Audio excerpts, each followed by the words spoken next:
Bab 951. Mengakhiri pertarungan antara kamu dan aku. Saat Erikin sedang mempertimbangkan apakah akan menyambut perperangan tersebut atau tidak, teriakan tiba-tiba terdengar. Ruang ini tiba-tiba menjadi sangat dingin dan kepala burung phoenix berwarna terbang di atasnya. Di atasnya, gadis berpakaian hitam terbang dan dua pedang es di tangannya meledak menjadi es yang menghancurkan langit. Bekukan dunia. Wanita itu menjerit dan dua pedang es menembus kehampaan. Ruang bergetar untuk sementara waktu, kemudian hawa dingin yang sangat dingin melonjak, bergegas melebar ke sekitarnya, seperti gelombang laut meletus, yang menyapu dunia.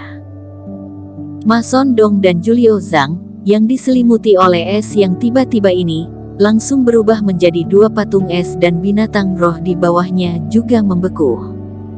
Erikin, serahkan keduanya padaku dan kamu yang mengurusi di Marto Zhao.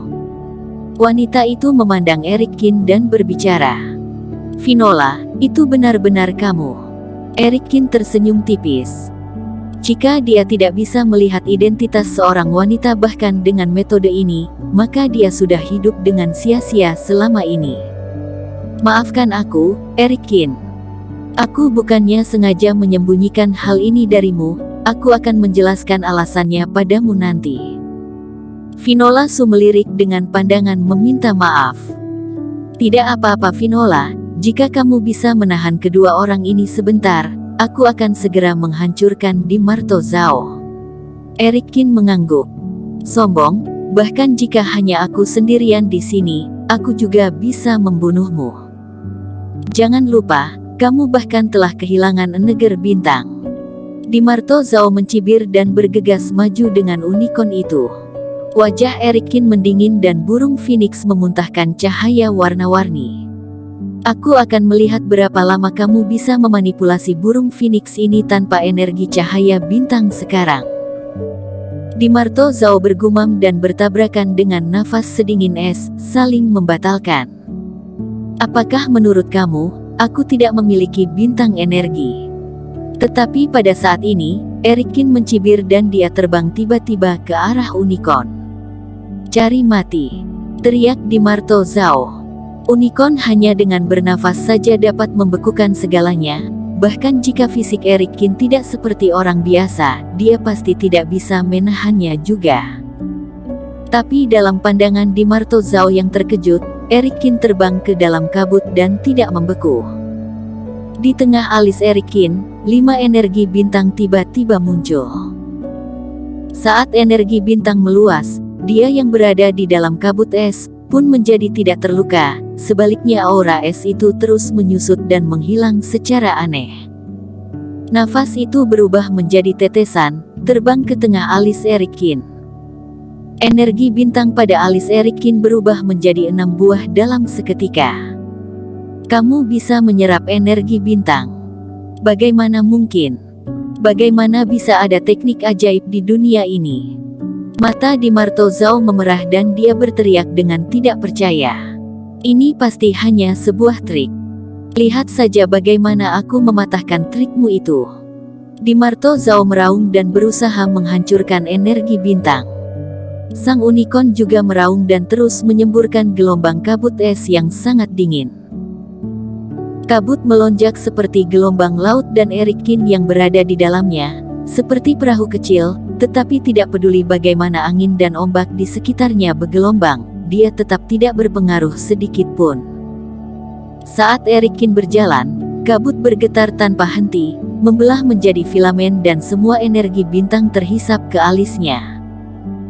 Di bawah serangan gila-gilaan oleh di Marto Zhao, ledakan bintangnya menjadi 7 bintang, sementara Erikin memulihkan 8 ledakan bintang sebagai gantinya.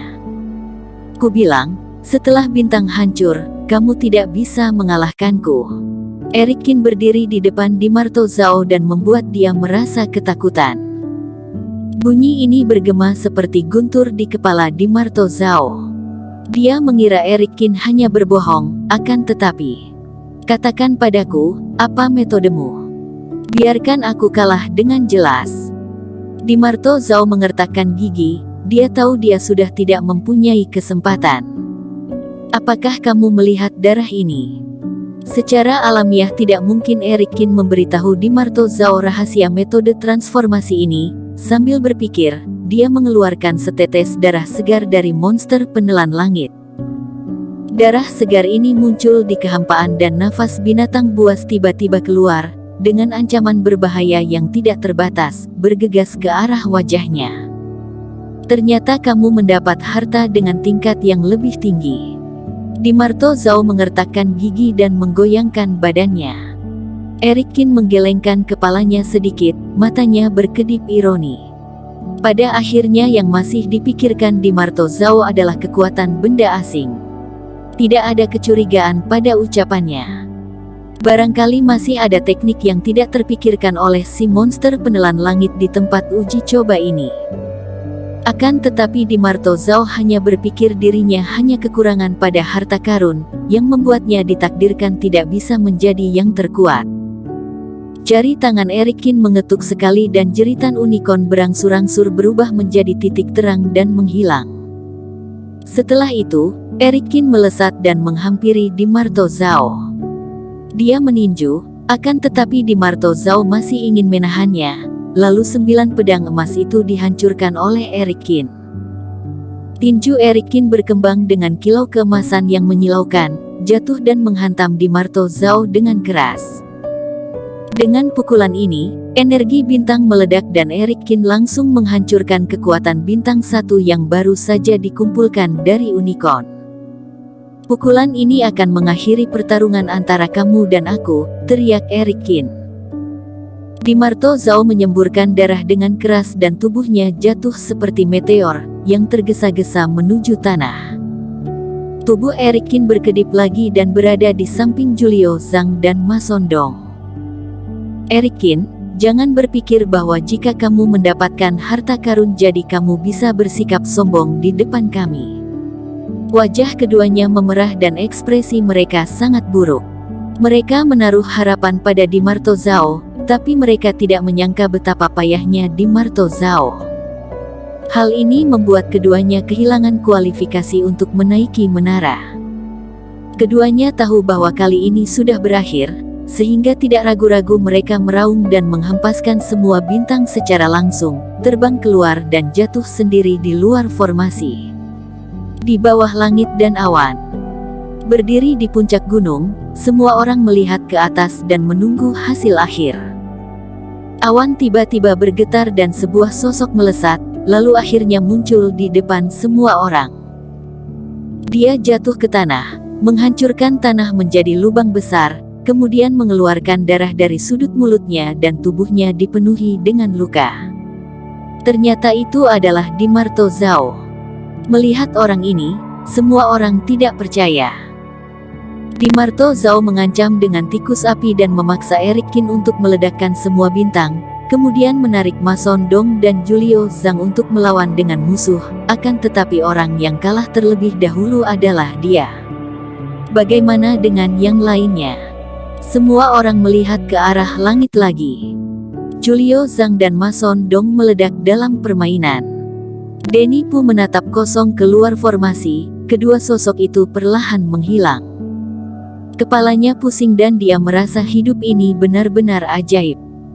Semula dia akan dirobohkan oleh Dimarto Zhao, tapi sekarang dia tetap di sini dalam keadaan yang baik, tetapi Dimarto Zhao dan yang lainnya gagal satu demi satu.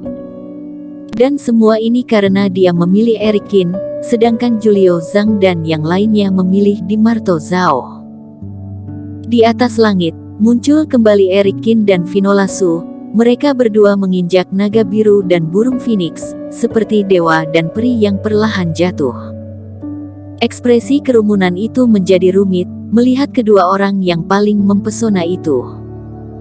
Terutama Eric Kin, dengan cahaya keemasan di sekujur tubuhnya, membuatnya terlihat seperti anak matahari.